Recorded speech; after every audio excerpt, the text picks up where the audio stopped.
అందరికీ నమస్కారం. ఈ వీడియోలో పురాతన శ్రీ రామాలయాన్ని సందర్శించడానికి వెళ్తున్నాం. ఈ ఆలయం ఎలమంచిలిలో కొత్తపేట వీధిలో ఉంది. ఈ ఆలయం గోపురం చూస్తుంటే చాలా పురాతనమైన కట్టడం వల్ల మనకి తెలుస్తుంది.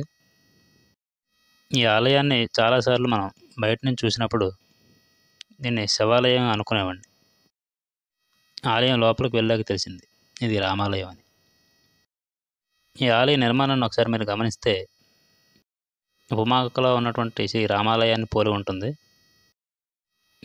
మీరు ఆలయ గోడలు ఒకసారి గమనించినట్లయితే మీకే అర్థమవుతుంది. ఈ ఆలయ నిర్మాణం దాదాపు వందల సంవత్సరాల క్రితందని తెలుస్తుంది. ఆలయ స్తంభాల యొక్క నిర్మాణం అద్భుతమైన శిల్పాకృతులతో ఆకట్టుకుంటుంది.